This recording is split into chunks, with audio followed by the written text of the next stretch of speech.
What's up, Packers fans? Aaron Nagler here, joined as always every Victory Monday or otherwise. Andy Herman, the Don of the Pack-A-Day podcast, purveyor of fine Packers takes. Andy, happy playoff Victory Monday. Playoff Victory Mondays are my favorite Victory Mondays. Aaron, it's great to be chatting with you. We've gone through quite the journey this season, just you and I on Mondays following games. Sometimes it's therapy, sometimes it's jubilation. Excited to talk through this one. This was a fun day at Lambeau, and obviously lots of fun stuff to talk about. Yeah, let's start there because we usually, don't really talk too much about the vibe or the crowd, but I thought both were pretty on point. Obviously when I'm doing watch party, I'm not listening to the broadcast. We are watching the game, but we don't hear anything.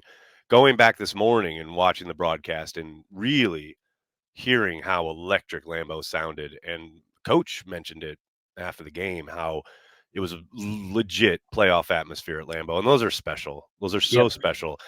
And it's nice to be on the winning side of one of those for a change, as opposed to like 3 hours of jubilation followed by heartbreak that gets to follow you all offseason, which, hey, look, it's the playoffs, and that's the fate of every team but one. So it's nice to be there. But, yeah, it sounded like Lambeau was on point for this Bears game. Yeah, I thought the fans did a good job, especially because there were definitely exciting moments. And outside of 3-0 early, Green Bay mostly was, holding serve the entire game. But there were also some of those butt clenching moments that we've come used to in some of these games in the past, where you've got a Jordan Love fumble, a missed field goal, a snafu at the end of the half. Not to start off, obviously, with the bad stuff, but no, but that was the stuff, right? That's the one that gets your heart in the throat time. I've seen this movie before. I know how this ends. Usually, it doesn't go great. Credit a lot to Joe Barry and the defense for really never making it. So Chicago had that run where you're like, here we go. But no, I thought the fans showed up. It was great. After the game, I posted a video of just the concourse and a chorus of "Go Pack, Go" chants, and it was really, really fun. Great atmosphere. Awesome to be there. Wouldn't have rather been anywhere else in the world last night. Well, and you mentioned the kind of the getting way too cute at the end of the first half. I understand what they're attempting to do there, but just kick the field goal, man. And I understand, like, Tucker Kraft ducking back inside forces you to use that timeout, and it is frustrating. But that was the one moment all night where I was like, oh, God, here we go again. Leaving points on the board. Missed a kick. Now we've got 0 points out of a trip. And Jordan fumbling the ball away on the miscommunication with his receivers. Just felt like a few of those moments where, okay, we have been down this road before. But to your point, and I do want to start on the defensive side of the ball. Who knew that you could rush 5 and play man on the back end? Is that allowed in Green Bay? Because look, it was really effective. Yeah. And I don't want to be like, I told you so, though I'm kind of like being a little, I told you so. But they have the personnel to do that, especially when Jair's involved. And I was so heartened to see Quay Walker, a murderer's row of guys up front getting loose, essentially, whether it's Wyatt beating the guard straight up or Kenny Clark coming off a stunt where, he comes screaming free in the face of Justin Fields. They have that one shot in the broadcast where you see it kind of from Fields' vantage point. And I'm thinking, yeah, no thanks. I would never want to be looking down the barrel of a full head of steam Kenny Clark.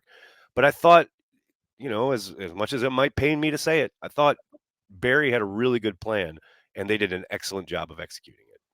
Yeah, like the extra aggressiveness. I really liked what they did with Quay in this game, sometimes using him as a spy, sometimes bringing him as a blitzer, just kind of changing that up. But we know that there's not a ton that this defense does really well throughout the course of the season. Right. But when you can get Kenny Clark, Rashawn Gary, Devontae Wyatt, Carl Brooks, Preston Smith, those guys on one-on-one blocks consistently, one of those guys is usually going to win. And what we've been seeing a little bit, especially these past couple of weeks, is now we're seeing multiple guys win at the same time, and we're seeing a little bit more pressure, more rushing 5 guys. And I think that is a formula for success. I went back to that Vikings game, and I know the opponent. I know it's not great, but I thought there were going to be some things that they could carry over from that. I mentioned on the show this morning, it was after the Tampa game where Matt said he was going to have to become more involved in the defense. I was just going to ask you that exact question. Do you think there's a correlation there? I think there is, because the Panther game didn't go great, right? Defensively, it did not at all. And that was after that. But there was a different mentality. They blitzed. And you and I talked about it the next day of like, I just don't think they're good at it yet. Like they haven't done this. They haven't practiced it a lot. Yeah. Exactly. So like it took a little bit of getting used to, but these past 3 weeks, ever since he said that, there has been a dynamic change. There has been more pressure, more 5-man rushes, more like I don't want to say exotic. I don't think we've seen an exotic blitz, but Yeah. Keyshawn Nixon off the slot, a couple Right. inside linebacker blitzes, things like that. Just a different mentality. I liked the way that they played in this game. I thought they've been more communicative. I thought they've rallied to the football better. Not great offensive opponents, but they've allowed some serious points to some not great offensive opponents earlier this season. I will take these two performances. That's the thing. When you're getting carved up by Tommy DeVito's legs, and Yeah. then now you're facing Justin Fields, who is legit the most productive rushing quarterback in the league. I thought they did a great job in that regard. To your point, I thought Quay Walker was so in control. And that was kind of a theme on the defensive side, I thought, yesterday, where we've seen plenty of times, and you actually did see it a little bit early on, but we've seen throughout the season guys will win their initial, one-on-one up front and then come in out of control a little bit or overrun something. I thought 98% of the time you saw a front that was working in unison and really disciplined, not allowing Fields to utilize those legs and to keep him, in the pocket and make him have to play quarterback. And I think, again, talk about having a plan and executing. Walker and everyone up front, I think, did a phenomenal job in that regard. And it takes both because there have been times this year, as much as we Right. want to drag Joe Barry, where there has been a Us? time. No, Yeah, I no, know, right? no. There's been a decent plan, and the players have not gone out and executed. I'm not saying necessarily even through a course of a game, but or like through the entire course of the game, but different periods Right. where guys are in positions to make plays, they don't do it. I thought they kept him contained within the pocket, made him not be able to bounce outside. We've talked about it in the past as well, having those secondary plays either where he can run or just buy time to throw downfield. It was a lot of contained in the pocket, him looking down at the rush, and then all of a sudden it ends up in 5 sacks, a ton of which were on key third down situations. Good performance from the defense. You can't ask for much more than a 9-point performance, and some of those were on long field goals as well. You'll take that all day, every day. All the time. Staying on the defensive side of the ball, how did you feel or what did you think of Jair Alexander's performance? Because I was very curious to see A, how they would utilize him, and B, how he would respond, right? Just Jair's a bit of a wild card in general. So you add in a suspension and then coming back, and who knows with the Bears, DJ Moore, a pretty significant opponent. I thought for the most part, it looked like he was really engaged and involved and played well. They didn't really target him too No. much, smartly, I would say.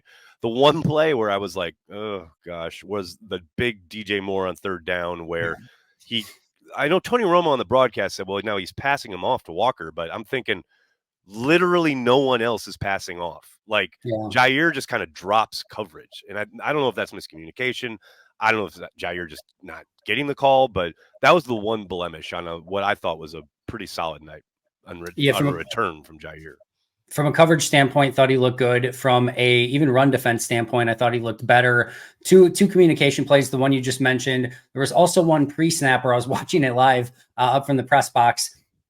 Him and Carrington are like pointing of I like, know you go here, you exactly go which here, you player go you're here, you talking go here. about. Yes. And then EQ sits in the middle of the field and both of them go at the opposite receiver. Yep. And EQ is just sitting there. And I'm not even watching Fields. I'm just watching EQ sit wide open in the middle of the field. I'm like, is he going to hit him? Is he going to hit him? And of course, eventually he hits him. That was his only catch, right? If I remember I right. think so. Yeah. Yeah.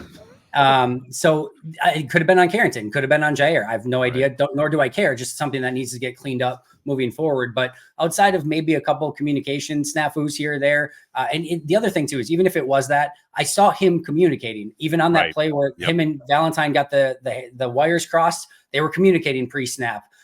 He was trying to pass something off, right or wrong. I've seen over the past couple of weeks a better level of communication and talking. Has it been perfect? No, but it's been in a much better effort than what we've seen earlier in the season, and at least signs of progress, which were not there for a long period of time. No question about it. And then you flip it over to the offensive side, and I mean, to me, it's all about two players. And I understand like the young receivers continue to step up. Wicks getting 2 touchdowns is huge.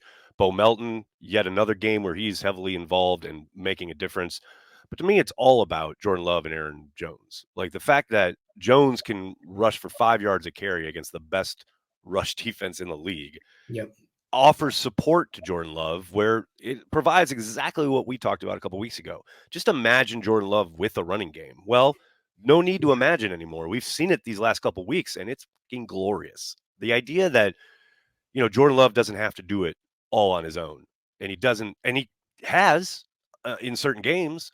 But now that he's got Aaron Jones, who 22 carries, Bo Melton was the only other ball carrier on the evening, other than that one busted play where Jordan had to keep it. But for called plays, 22 of those were for Aaron. And I think you saw yet again what a difference he makes. Two special players, super fun to watch in this game. I literally think this is the most dominant 17-point offensive performance I've ever seen Right. Yeah. in my entire life. Right. Right. They boat raced them on the field. Now, it didn't end up that way in the scoreboard because of some of the things that we mentioned earlier. And they have to make sure that they're getting touchdowns when they're there. The Bo Melton play, the Romeo Dobbs play were great opportunities for that. You've got the missed field goal, the play before half, the fumble by Jordan. There's too many mistakes where you still have to convert that stuff.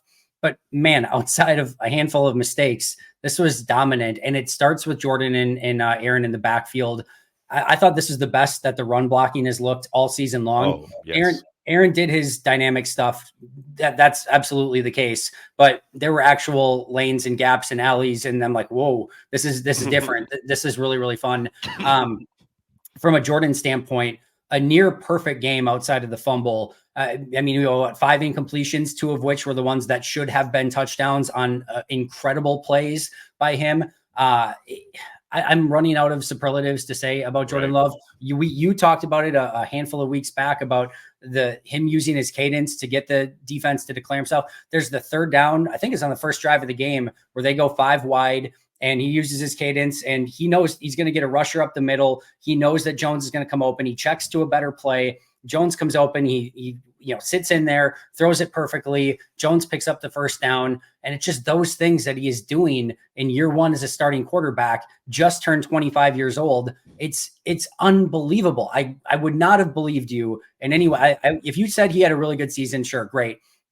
I would have not have believed anyone if they said he was doing this level of stuff by the end of his first season as a full-time starter. It's incredible. Yeah, it really is. And what's fascinating to me is, as efficient as he has been over the course of the last really month, 2 months, what have you, ever since basically the first Vikings game, we have seen an increase in not only like how efficient he is moving the football, keeping, the ball safe. I mean, it's been interceptable balls have been few and far between. He did have one at the end of the half, but like he has kept the ball safe while making more and more just absolutely insane, incredible throws.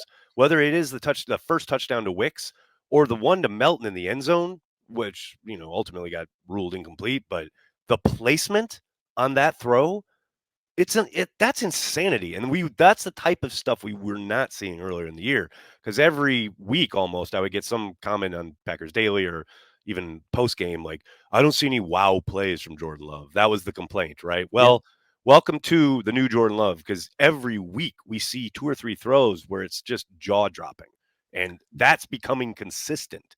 That's scary if you're an opponent. We have to figure out some things to complain about Jordan, because every single time, there's not enough wow plays. All right, well, now there's a lot of wow plays. Well, the accuracy is just not good enough. He might just be like a 60.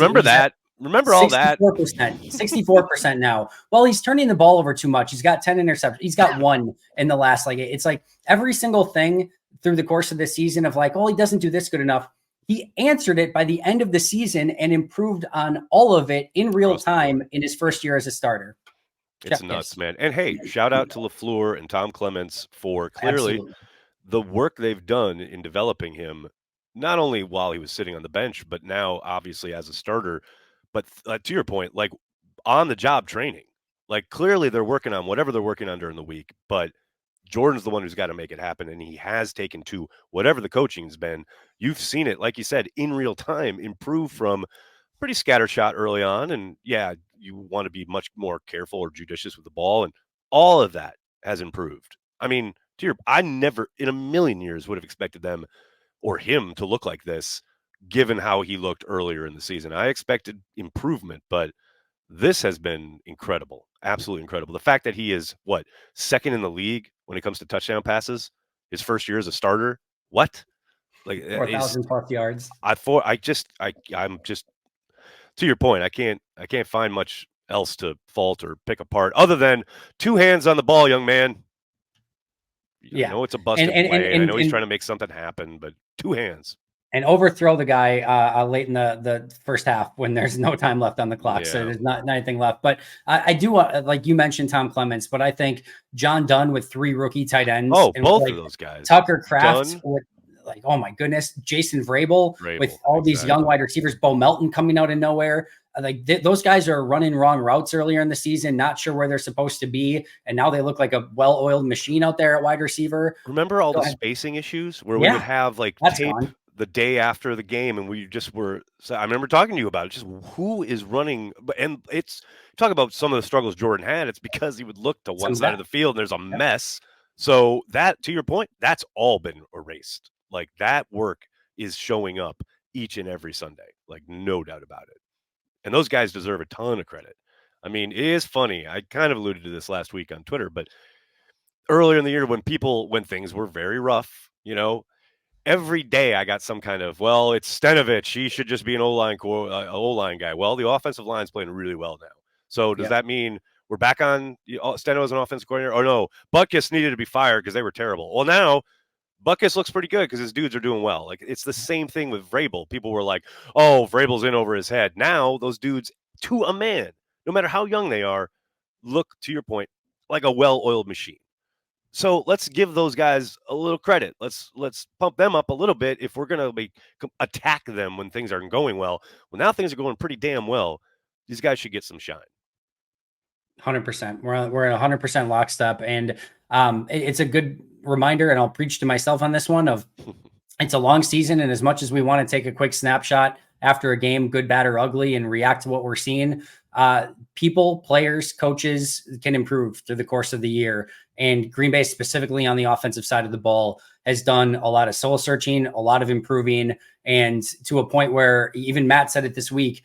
The team doesn't even necessarily look recognizable from week 1 up Yeah. until where it is right now. And everyone in that building deserves a ton of credit for that. Including, I would say, Brian Gutekunst and his staff. I mean, look at This the draft, draft. I mean, this is insane. I stupid. think what the who was the running back who ended Lou up I think Nichols.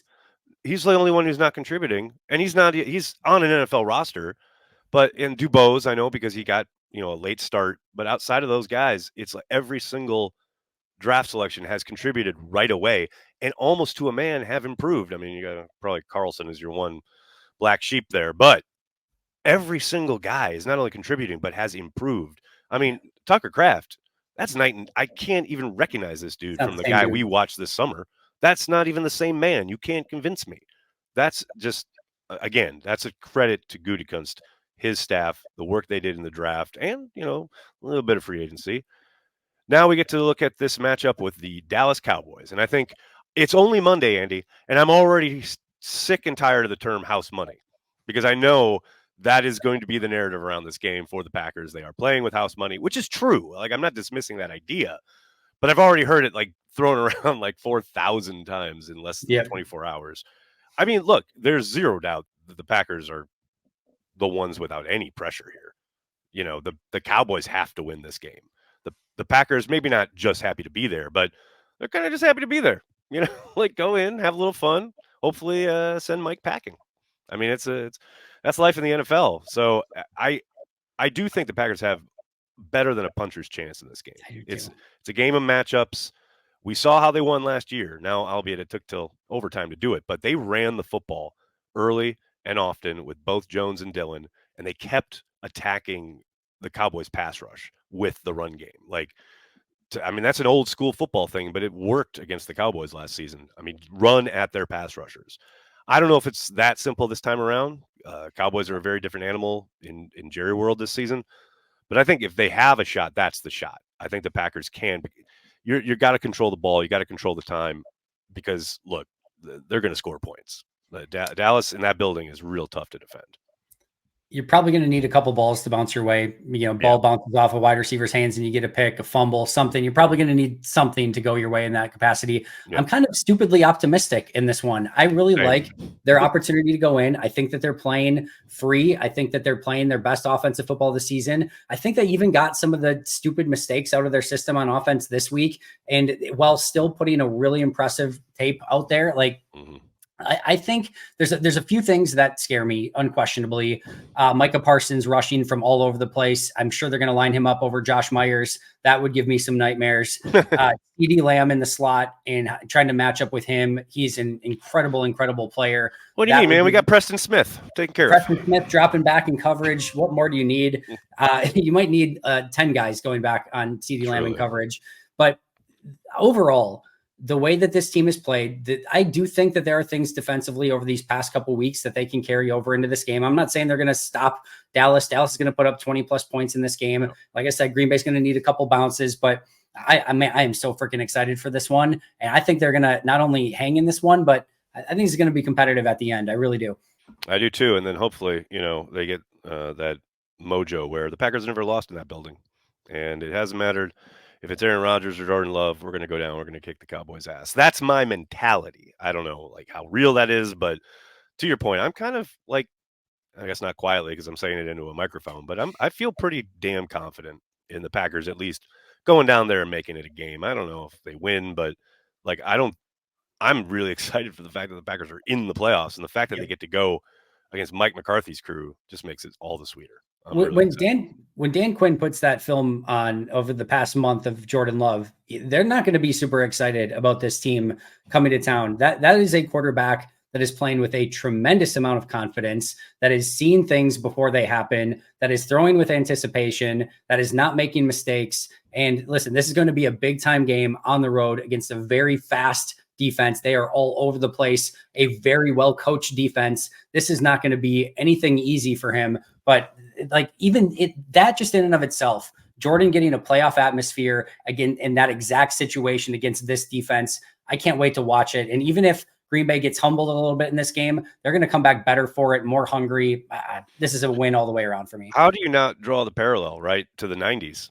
Favre and company going down to Dallas and, getting beat, and then finally kind of having a breakthrough, right? It's not a perfect analogy, but like this could, to your point, good start for Jordan to get into the playoffs, all those young guys, and realize, because you hear any guy who ever played in the league talk about the playoffs come, the intensity just noticeably ramps up, and every play is a rise and fall, a do or die, and it's just great. It's just great the Packers get to experience it as the youngest team ever to go into the playoffs. Let's go. Let's open that window of contention here.